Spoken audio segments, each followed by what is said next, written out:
بہت عرصہ پہلے خوبصورت پھولوں کی وادیوں سے ہوتے ہوئے جنگل کے پاس ایک چھوٹی سی جھونپڑی تھی۔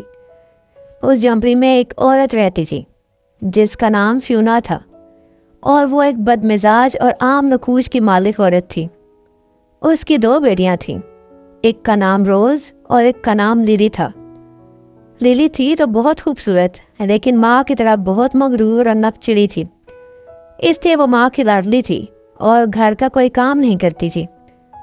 اور دوسری طرف روز تھی جو اپنے مرحوم باپ کی ذرا نیک اور رحم دل تھی۔ شکل سے تو وہ بھی بہت خوبصورت تھی، لیکن عادتوں میں ماں سے مختلف۔ ماں اس سے گھر کے سارے کام کرواتی تھی۔ ایک روز اس کی ماں نے کہا کہ میری طبیعت ٹھیک نہیں ہے، تو جنگل جا کر دونوں کنویں سے پانی لے آؤ۔ لیلی نے تو صاف انکار کر دیا کہ میں اپنا میک اپ کر رہی ہوں اور میرے پاس ان فضول کاموں کے لیے وقت نہیں ہے، لہٰذا آپ اپنی چہیتی روز کو بھیجیں۔ پھر ماں نے روز سے کہا کہ وہ گھر کے کام چھوڑے اور پہلے پانی لے آئے، ورنہ اندھیرا ہو جائے گا۔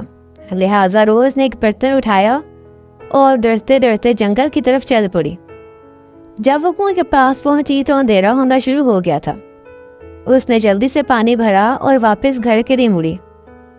ابھی وہ تھوڑا آگے بڑھی تھی کہ اس کی نظر ایک بوڑھی عورت پر پڑی جو بڑی مشکل سے پانی کا برتن اٹھائے جا رہی تھی۔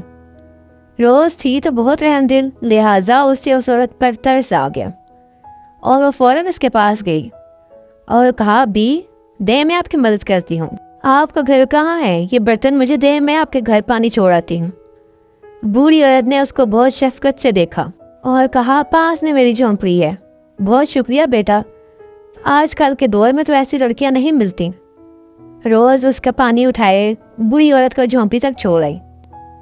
بوڑھی عورت نے اسے دیکھا اور دعا دی، جب بھی تم ہنسو گی آس پاس سونے کے پھول کھلیں گے۔ روز نے اس کی بات کو مذاق سمجھا اور ہنستی ہوئی گھر چلی گئی۔ جب وہ گھر گئی تو دوبارہ سے کام میں مشغول ہو گئی۔ ماں کی کسی بات پر وہ ہنسی اور ساتھ ہی اس کے آس پاس سنہری پھول کھل گئے۔ روز یہ سب دیکھ کر حیران ہو گئی۔ ماں بھاگتی اس کے پاس آئی اور اس سے پوچھا، یہ کیا ہے؟ روز نے اسے سارا ماجرا سنایا کہ ایک بوڑھی عورت نے اسے دعا دی تھی۔ پہلے تو اس نے اس کی بات مذاق سمجھی، لیکن اس کی دعا لگ گئی ہے۔ فیونا ایک بہت لالچی عورت تھی۔ وہ بہت خوش ہوئی کہ اس کی بیٹی ہنسے گی اور آس پاس پھول کھلیں گے، اس طرح وہ بہت امیر ہو جائے گی۔ اگلے روز فیونا نے اپنی دوسری بیٹی لیلی کو بلایا اور اسے سارا ماجرا سنایا اور اس کو بھیجا اس لالچ میں کہ اسے بھی دعا ملے گی اور وہ بھی بہت امیر ہو جائے گی۔ لیلی منہ بنا کر چل دی، پانی بھرا اور واپس آنے لگی تو رستے میں اسے ایک بوڑھی عورت ملی۔ بوڑھی عورت کو دیکھتے ہی لیلی کی آنکھیں لالچ سے چمکی۔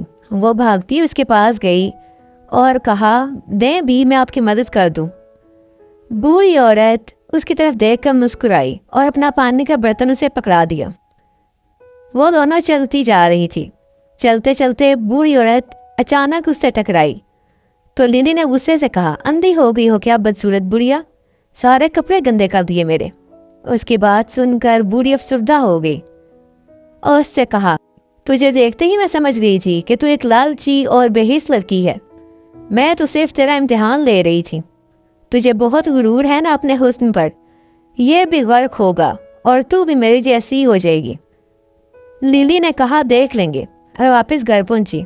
ماں بھاگتی اس کے پاس آئی اور پوچھا، بوڑھی عورت نے دعا دی؟ تو اس نے منہ بنا کے کہا، وہ کسی کو دعا نہیں دیتی، اور اپنے کمرے میں چلی گئی۔ وہ اپنے بال بنانے شیشے کے سامنے گئی تو کیا دیکھتی ہے کہ وہ ایک بدصورت عورت میں تبدیل ہو گئی ہے۔ وہ بہت چلائی۔ اس کی آواز سن کر روز اور فیونا بھاگتی ہوئی کمرے میں گئی اور اس کی یہ حالت دیکھ کر پریشان ہو گئی۔ روز نے اس سے پوچھا کہ کیا ہوا ہے۔ لیلی نے اسے بتایا کہ میں نے اس بوڑھی عورت کا دل دکھایا ہے اور اسے بدصورت بڑھیا کہا تھا، تو اس نے مجھے بددعا دے دی۔ اس کی بات سن کر روز نے کہا، اس کا بس ایک ہی حل ہے کہ تم اس بوڑھی عورت سے معافی مانگو، ورنہ تم ایسی ہی رہو گی۔ پھر کیا تھا، روز لیلی کو ساتھ لے کر گئی اور لیلی نے بوڑھی عورت کی بہت منتیں کی اور اس سے معافی مانگی۔ روز نے بھی بوڑھی عورت سے معافی مانگی اور کہا کہ میری بہن سے غلطی ہو گئی ہے، اسے معاف کر دو۔ بوڑھی عورت نے روز کی طرف دیکھا اور کہا، تم ایک بہت ہی نیک دل اور اچھی لڑکی ہو، صرف تمہاری وجہ سے میں اس لڑکی کو معاف کرتی ہوں اور اپنی بد دعا واپس لیتی ہوں، اور تھوڑی دیر میں یہ واپس اپنی اصل حالت میں آ جائے گی۔ یہ کہہ کر بوڑھی عورت وہاں سے چلی گئی۔ اس کے کچھ دیر بعد ہی للی اپنے اصلی حلیے میں واپس آ گئی اور روز کو گلے لگایا۔ اب اس نے قسم کھائی تھی کہ وہ کبھی غرور نہیں کرے گی اور کسی کا دل نہیں دکھائے گی۔ اس دن کے بعد سے وہ روز کی بھی کام میں مدد کرواتی اور دیکھتے ہی دیکھتے گھر کا ماحول بہت خوشحال ہو گیا۔